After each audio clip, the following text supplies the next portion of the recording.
కళ్యాణదుర్గం శాసనసభ స్థానానికి ఎన్డీఏ కూటమి అభ్యర్థి సురేంద్రబాబు నామినేషన్ కార్యక్రమం అట్టహాసంగా సాగింది. గురువారం ఉదయం 10 గంటలకు ప్రారంభమైన భారీ ర్యాలీ ప్రజావేదిక నుండి బ్రహ్మయ్య గుడి మీదుగా వాల్మీకి సర్కిల్కు చేరుకుని అక్కడ వాల్మీకి విగ్రహానికి పూలమాల వేసి ముందుకు సాగారు.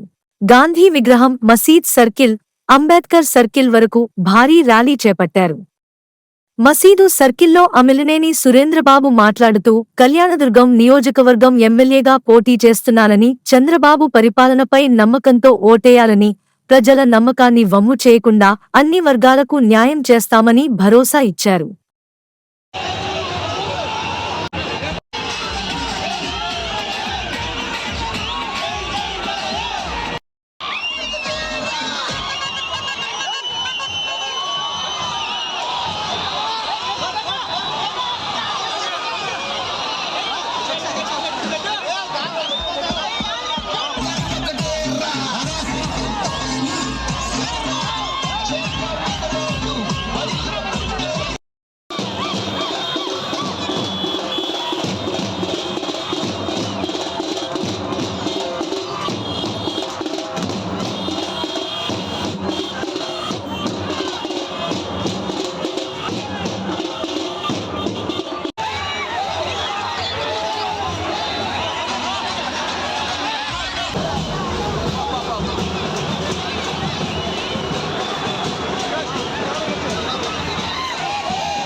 మేము మా తెలుగుదేశం పార్టీ నాయకులతోనూ, కార్యకర్తలతోనూ, ప్రజలతోనూ వచ్చి నామినేషన్ వేయడం జరిగింది.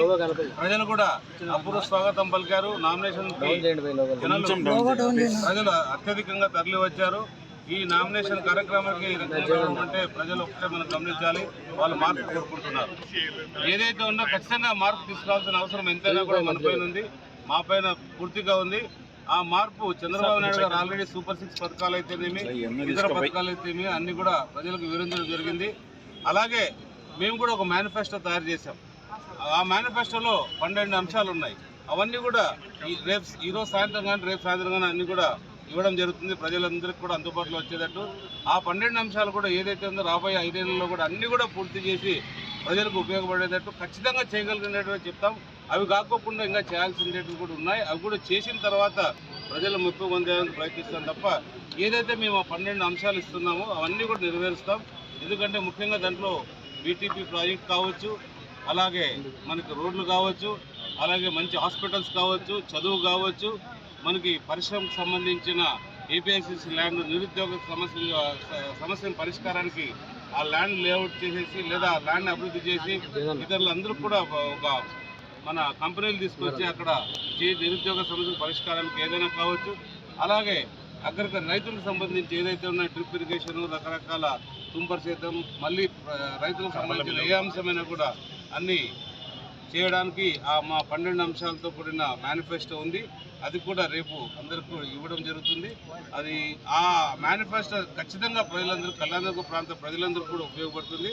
ఉపయోగపడిన తర్వాత ప్రజలు ఖచ్చితంగా మమ్మల్ని అభిమానిస్తారు, ఆదరిస్తారు. ఎందుకంటే వాళ్ళు గడిచిన ఈ 5 ఏళ్లలో పూర్తిగా కూరుకుపోయారు. ఎందుకంటే మంత్రి గారు ఉన్నారు ఇక్కడ, మంత్రి గారు ఏం చేశారు ఎంపీ గారికి తెలియదు, ఎంపీ గారు ఏం చేశారో మంత్రి గారికి తెలియదు. ఆ రకంగా రెండుగా ఉన్నారు. ఒకరికొకరికి సంబంధం లేకపోవడం, ఒకరికొకరు అవినీతిలో కూడా కూరుకుపోవడం జరిగింది. కాబట్టి రాబోయే కాలంలో అవినీతికి దూరంగా ఉండి మనం అన్ని కూడా అవినీతి అనేది లేకోకుండా ఏదైతే నీతి నిజాయితీ పరిపాలన ప్రజలకు అవసరమో ఆ పరిపాలన అందిస్తామని నేను తెలియజేస్తున్నాను.